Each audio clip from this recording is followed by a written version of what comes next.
The camp was silent except for the sound of rattling chains. In the center, under the pale light of alien moons, the creature waited. Its body was massive, covered in blue scales that shimmered faintly in the cold air. Its eyes glowed like green fire, sharp and watching. Soldiers stood at a distance, their weapons loaded, their fingers tense on triggers. None dared step too close. The alien council had gathered at the edge of the pit. Their voices were cold and firm. "This beast is too dangerous. It must be sacrificed at dawn." One of them said. Another nodded. "It has killed before. It will kill again. If we let it live, more lives will be lost." Whispers filled the camp. Some soldiers spat on the ground, calling the creature a monster. Others looked away, afraid. In their minds, the decision was final. Death was the only answer. But then a human soldier stepped forward. His name was Captain Rowan. His armor was scratched and old, his face tired from battles, yet his eyes were steady. He walked past the guards, past the fearful council, until he stood just a few feet from the beast. The soldiers shouted, "Stay back, Captain. It will tear you apart." The alien council raised their hands, warning him not to take another step, but Rowan ignored them. His gaze met the creature's. The beast growled low, the sound like thunder trapped in its chest. Its chains shook as it shifted, pulling against the iron restraints. Its teeth flashed under the moonlight, sharp enough to cut through steel. For a moment, it seemed ready to strike, but Rowan did not raise his weapon. Instead, he slowly reached into a small pack at his side.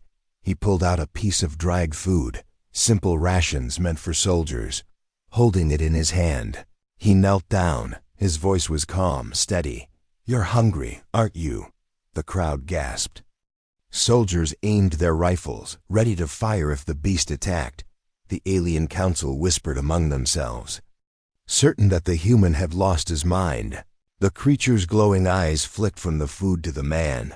Its nostrils flared, breathing heavy. For a moment, the world held its breath. Then slowly, it leaned forward. The chains rattled but did not break. Its huge head lowered, inch by inch, until its snout touched the human's hand. Rowan held still. His heart pounded in his chest. He could feel the heat of its breath, the sharp edges of its scales. But he did not move away. He whispered, "That's it. You're not a monster. You're just hungry. You're just afraid." To the shock of everyone, the beast opened its jaws not to attack, but to take the food gently. It chewed slowly, its green eyes never leaving Rowan's face. A low rumble escaped its throat, not a growl of anger, but something closer to a purr. The camp erupted in chaos. Some shouted that it was a trick, that the beast would strike once its hunger was gone. Others fell into silence, their eyes wide with disbelief. They had never seen anything like this before. Rowan slowly lifted his other hand. His fingers brushed against the side of the beast's head, stroking the rough scales. The creature leaned into his touch, closing its eyes for a brief moment. Chains rattled again, but this time not with rage. It was calm. One alien council member stepped forward, his voice trembling with anger. "This proves nothing. It has fooled you. It waits for its chance. At dawn, it must die." But Rowan turned his head sharply. His voice was firm, carrying through the camp. "No, this proves everything. Look at it. It had every chance to kill me, yet it did not. If it were truly a monster, I would already be dead." The soldiers hesitated, their rifles lowered slightly. The whispers grew louder. Some now questioned what they had believed for so long. The beast shifted again. Its eyes glowed brighter, not with rage, but with something softer, a strange flicker of trust. It pressed its snout gently against Rowan's chest, and for a moment, soldier and creature stood together in silence. The alien mother from the council gasped, covering her mouth. She had seen the beast before, seen it covered in blood and fury, yet here it was, calm under the human's hand, as if it had found something in him it had never known before: kindness.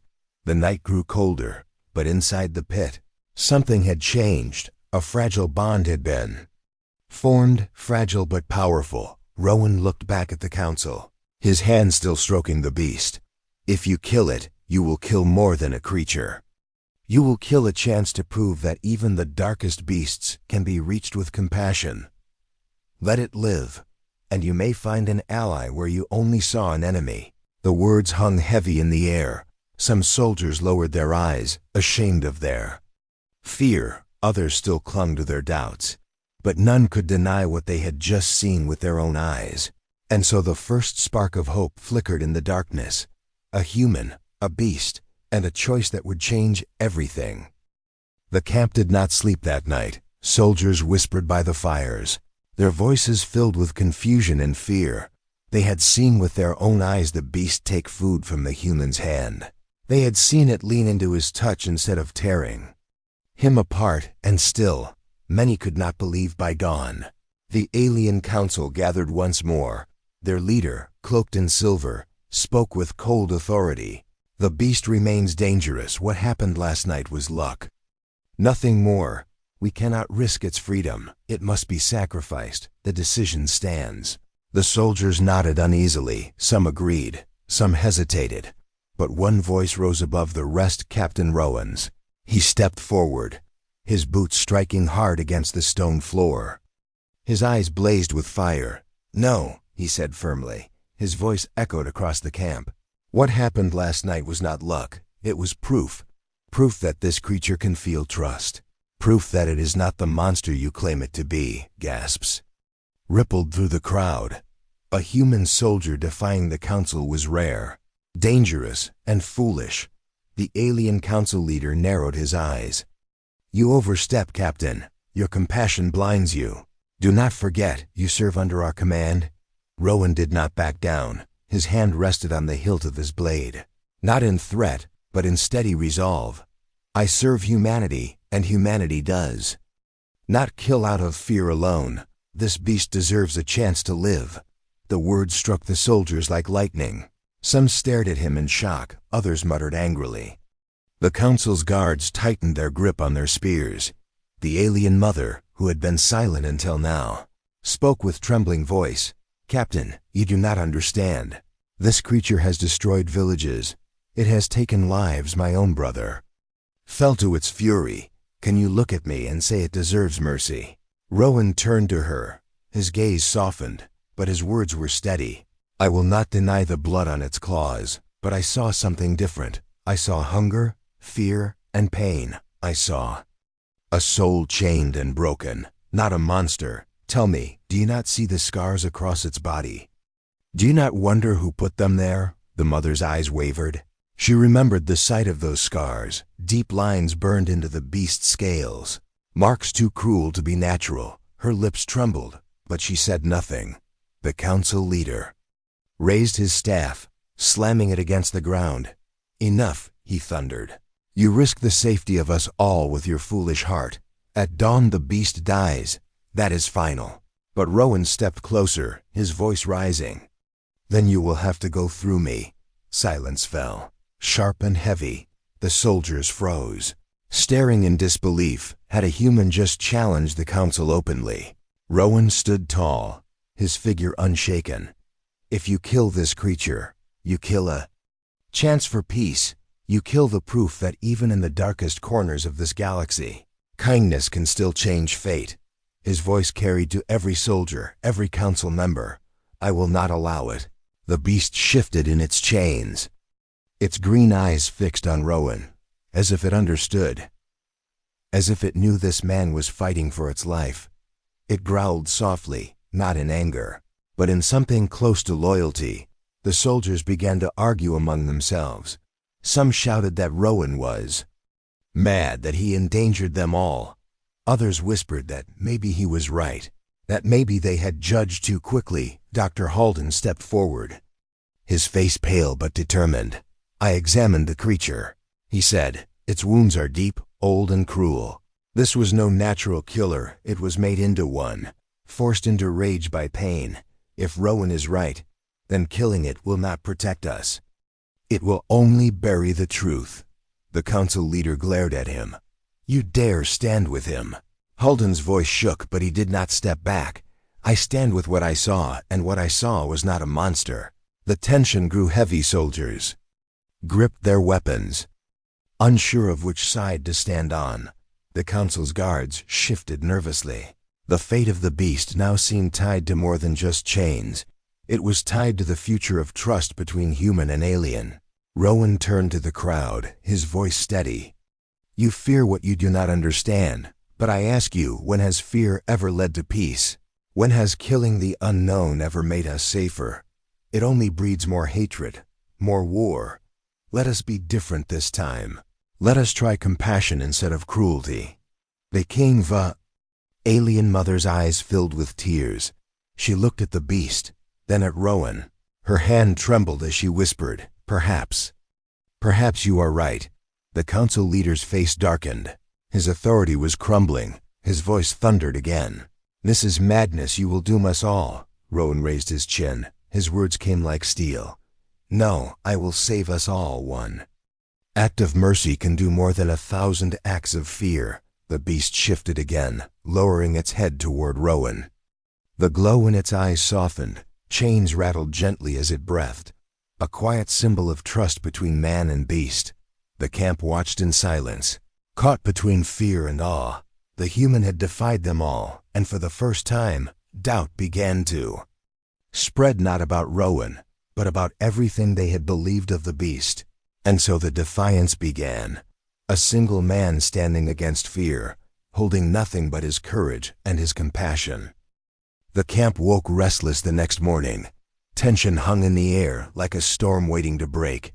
The beast still lay in chains at the center, its massive body rising and falling with slow breaths. Around it, soldiers whispered and watched, torn between fear and curiosity. Captain Rowan stood close to the creature, his hand resting calmly on the hilt of his blade. He had not left its side since the night before. His defiance of the council still echoed in every mind. Some admired his courage. Others whispered that he was insane. The alien council had not given their final answer. Their leader remained firm on sacrifice. But cracks had formed in their authority. Too many had seen what happened with their own eyes. Too many questions now stirred in their hearts. Dr. Halden approached cautiously, carrying a small case of supplies. He knelt beside the beast, studying its wounds. The scars are not from wild fights, he said softly. These are precise, deliberate. Someone cut into it, experimented on it. This creature was broken long before it ever raised a claw against anyone. A murmur spread among the soldiers. Some frowned, ashamed. Others looked away. For years they had called it a monster, but now they saw the truth etched into its flesh. The beast stirred. Its green eyes blinked open. It turned its head slowly toward Rowan. Chains rattled as it shifted. The soldiers tensed, weapons lifted. But Rowan raised his hand, calm and steady. Stand down, he ordered. Trust it. The soldiers hesitated, fingers tight on their triggers, but they obeyed, lowering their weapons slightly. The beast's gaze locked on Rowan. A low rumble came from its chest, deep and heavy, but not angry, more like a question. Rowan slowly reached into his pack once more, pulling out another piece of food. He held it out, his movements deliberate, careful. The crowd watched in silence, breath held. The beast leaned forward. Its jaws opened, teeth sharp and deadly. Soldiers gasped. Some raised rifles again, but instead of striking, the beast took the food gently from Rowan's hand, chewing slowly, never breaking its gaze. Then something happened no one expected. A guard, bitter and angry at the human's defiance, stepped forward. He spat on the ground. Enough of this. It's still a monster, he growled. He picked up a rock and hurled it at the beast. The stone struck its side. The beast roared in pain and anger. Its chains snapped against the ground. Soldiers raised weapons instantly, fear rushing back like fire. But then the guard stumbled. His foot slipped on loose stones. He fell forward, landing just within the reach of the beast. The soldiers shouted, ready to shoot, certain the creature would tear him apart. Instead, the beast did something that froze every heart in the camp. It moved quickly, but not to attack. Its massive body shifted, shielding the guard with its chained bulk. The falling rocks from above struck the beast's scales instead of the man. The guard gasped, staring up in shock. He had been saved, not killed. Silence fell. The only sound was the beast's heavy breathing. It growled low, its eyes glowing fiercely. But its gaze was not on the guard, it was on Rowan, as if waiting. For his approval, Rowan stepped forward, his voice steady. "You see," he said, turning to the council and the soldiers. "It had every chance to kill him, every chance to prove you right, but instead it chose to protect. This is no monster. This is proof," the soldiers murmured. This time not in anger, but in awe. Some lowered their rifles completely. Others stared at the beast with wide eyes. The alien mother who had once demanded its death now trembled, whispering, It saved him." The guard who had thrown the rock crawled backward, his face pale, his voice shook. I don't understand." Rowan helped him to his feet. His tone was sharp and calm. "Understand this fear made you blind, but this creature saw past your hate and still spared you. What does that say about us, if we cannot do the same?" The council leader's face darkened, his authority slipping further. "One act does not erase blood spilled," he growled. "Do not let this trick you." But the people had seen. Their eyes no longer carried only fear. Now there was doubt. Now there was wonder. The beast lowered its head again, pressing its snout against the dirt near Rowan's boots. Its body trembled as if exhausted. Its green eyes closed, showing no sign of rage, only calm. Rowan placed his hand gently on its scales. His voice was soft but firm. "You are not alone anymore," he whispered. "You will not be chained forever." The camp stood in silence. Soldiers, council, and civilians alike watched with wide eyes. Something had shifted. The walls of hate and fear had begun to crack. The first sign of trust had been shown, not with words, not with promises, but with action. A beast once called dangerous had chosen mercy, and in that moment, everyone knew the world had changed. The camp was quiet after the beast's unexpected act of mercy. Soldiers who once shouted for its death now avoided its gaze. Some still clung to fear, but others whispered in low voices, wondering if the human was right all along. Captain Rowan sat beside the chained creature. His hand rested lightly on its scales.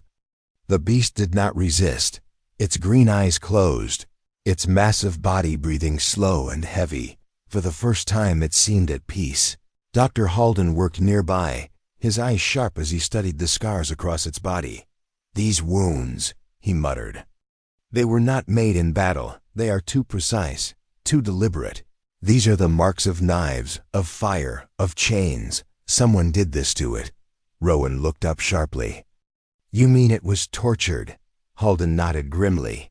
"Yes, again and again, for years, it was forced into violence, not born to it. Someone made this creature a weapon." The word spread quickly through the camp. Soldiers gathered, their faces pale with unease.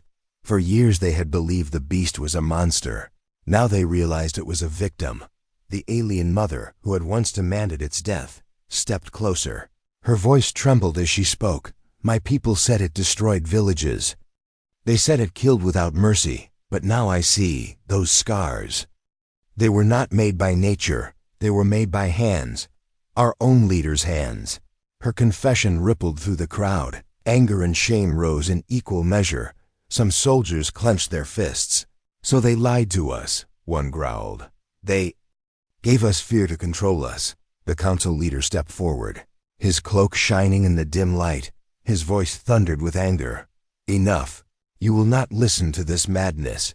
The beast killed. The beast must die. No story, no scars, no trick will erase its crimes." But Rowan faced him, his eyes burning. "It killed because it was broken. It killed because you made it into what you feared. And now you would silence it, bury the truth under its blood." The beast stirred, opening its glowing eyes. It gave a low rumble, not of rage but of pain, as if it remembered every chain, every blade, every cruel hand that shaped its suffering. Halden knelt closer, his voice softer now. I can see the signs. I can tell when wounds are made in a lab. This creature was an experiment. Someone wanted to test how far it could endure before it broke. It is not just a beast. It is a prisoner of cruelty. The soldiers murmured again, louder now. Suspicion turned not toward the beast but toward the council. Is this true? One demanded. Did our leaders do this? The alien mother lowered her eyes, guilt weighing her down. I was there, she admitted. I heard whispers. I saw shadows. The council wanted a weapon. They wanted something strong enough to fight humans. They took this creature from its home. They chained it, tortured it, forced it to kill. I was too afraid to speak. I stayed silent, but no more. Her words struck like lightning. The camp erupted in cries of anger. Some soldiers cursed. Some turned their weapons on the council guards. For the first time, the truth was spilling into the open. The council leader's voice rose in fury. She lies, they all lie. Do not be fooled. Kill the beast. Kill the traitors. Obey me. But no one moved. The soldiers' loyalty wavered. Their eyes no longer held blind obedience. They had seen too much. Rowan stood tall, his hand resting once more on the beast's head. You built fear out of lies, he said coldly. But fear cannot stand against truth. This creature is not our enemy. It is your crime. The beast lowered its head, pressing its snout gently against Rowan's chest. A strange sound rumbled. From its throat, not anger, not sorrow, but something almost like gratitude. The crowd fell silent, moved by the sight. The alien mother stepped closer. Tears in her eyes, she whispered, Forgive me. I believed their lies. I cursed you when I should have freed you. I see now you are not a monster. You are a soul broken by our cruelty. The beast's green eyes flickered as it looked at her. For a moment, there was no hatred, only recognition. The soldiers watched in awe. Some lowered their weapons completely. Others bowed their heads in shame. The camp that once demanded blood now stood at the edge of change. But in the shadows, danger stirred. Loyalists to the council muttered among themselves. Plotting quietly, they would not let the truth spread. They would strike before hope grew stronger. Rowan sensed it. His voice rose again, sharp and unyielding. We stand at a crossroads. Either we kill what we do not understand, or we learn to trust. If we choose fear, we remain prisoners of our leaders' lies. If we choose trust, then we step into something greater. We change everything. The beast raised its head high, chains clinking. Its eyes glowed brighter than before. In that moment, even in chains, it did not look like a monster. It looked like a survivor, a warrior, a symbol. The shadows of the past had been revealed, and now the future waited, trembling in uncertain hands.